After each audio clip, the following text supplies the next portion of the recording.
इस आईपीओ का आज लास्ट डे है, यानी कि इस आईपीओ में अगर एप्लीकेशन हम देना चाहते हैं तो आज ही दे सकेंगे, जो कि शाम 5 बजे तक ओपन रहेगा। और कंपनी का नाम आप देख सकते हैं, जो कि डुकुल ऑर्गेनाइजिंग एंड कलर्स आईपीओ। अगर इसका ओपनिंग की यदि बात की जाए तो ये ओपन हो गया था 9 जनवरी को, क्लोजिंग जो कि 11 जनवरी यानी कि आज ये क्लोज हो जाएगा।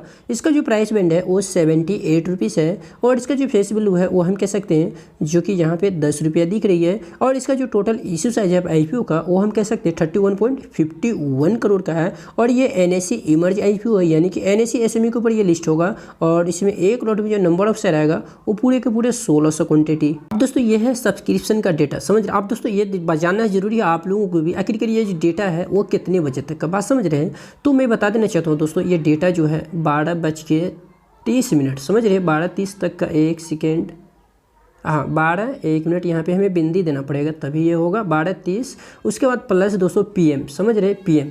तो ये चीज़ का आपको बिल्कुल ध्यान रखना है। आखिरकार ये सब्सक्रिप्शन का डेटा है वो कितना बजे तक, तो मतलब कि 12:30 बजे तक का है, और PM का दोपहर का। तो दोस्तों यहाँ पे देखिए, ये जो है हमारा हाई नेटवर्क इंडिविजुअल इन्वेस्टर, इसका जो पैसा आया वो हम कह सकते हैं 6.03 टाइम्स। अब दोस्तों ये कौन है, तो ये है रिटेल इन्वेस्टर है जो कि 8.48 टाइम्स। तो दोस्तों यहाँ पे देखिए दो ही जो कि कैटेगरी को रखा गया था, क्वालिफाई का कोई भी कोटा नहीं था। तो जो सब्सक्रिप्शन का डेटा है दोस्तों वो बहुत कम, समझ रहे बहुत कम है, जो कि 7.26। अगर यहाँ पे थोड़ा सा नीचे कीजिएगा ना, Day 1 Day 2 और Day 3 का भी देखिएगा तो आपको ये पता चल जाएगा। आखिरकार जो आईपीओ आ रहा है ना, ये आईपीओ का अंदर जो पैसा जो आ रहा है ना वो बहुत धीमी गति से, समझ रहे हैं। जो H9 का पैसा आया ना वो 1.20, रिटेल का पहला डे यानी कि Day 1 में 0.77, और टोटल जो सब्सक्रिप्शन इसे मिला वो है 0.99। अब दोस्तों Day 2 की यदि बात की जाए, जो कि H9 की तरफ से 3.36 और रिटेल इन्वेस्टर की तरफ से 4.14, और टोटल जो इसे सब्सक्रिप्शन मिला वो हम कह सकते 3.88। अब दोस्तों ये है Day 3 यानी कि आज लास्ट डे।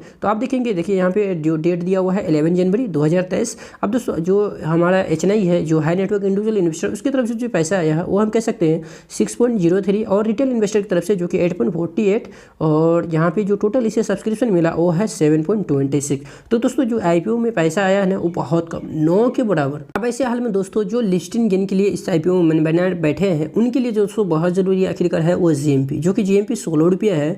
अब दोस्तों यहाँ 16 रुपया कोई बड़ी या फिर कोई छोटी बात नहीं है। यहाँ पे एक्सपेक्टेड रिटर्न जो हमारा इन्वेस्टमेंट अमाउंट उसके ऊपर कितना दे सकता है, तो दोस्तों यहाँ पे आप देख सकते हैं जो कि 20%, समझ रहे मेरी बात। हालांकि हमारा जो क्राइटेरिया है वो है 25% का। अगर कोई भी कंपनी ऊपर का लिस्टिंग गेन दे रहा हो तो फिर उस आईपीओ के अंदर हम लोग इंटरेस्ट रहते हैं, जो कि चलो इस आईपीओ में एप्लीकेशन दे सकते हैं रिस्क लेकर के, बट यहाँ पे 20% है, यानी 25 से कम है। और वैसे भी दोस्तों इस आईपीओ का जो डिमांड है मार्केट के अंदर आपने देखा जो कि बहुत कम है। तो ऐसे हाल में हमको लगता है इस आईपीओ को आपको पूरी तरीके से अवॉइड कर देना चाहिए। अरे बहुत ऐसे एसएमए आईपीओ है जिसका जीएमपी आपने देखा होगा 15 से 16, कोई आईपीओ तो 100% पैसा को डबल भी करता है। तो भले ऐसे आईपीओ में क्यों में रिस्क ले, जो कि इसमें हमें नंबर ऑफ लॉट जो है, एक लॉट में 1600 क्वांटिटी आएगा। अगर दोस्तों हमें 1 रुपया का नुकसान करना पड़ा तो मतलब कि 1600 रुपये पर लॉट के पीछे, समझ रहे हैं। तो इसीलिए कहेंगे इस आईपीओ को आप चाहे तो इग्नोर कर सकते हैं, बाकी वैसे आपका मर्जी।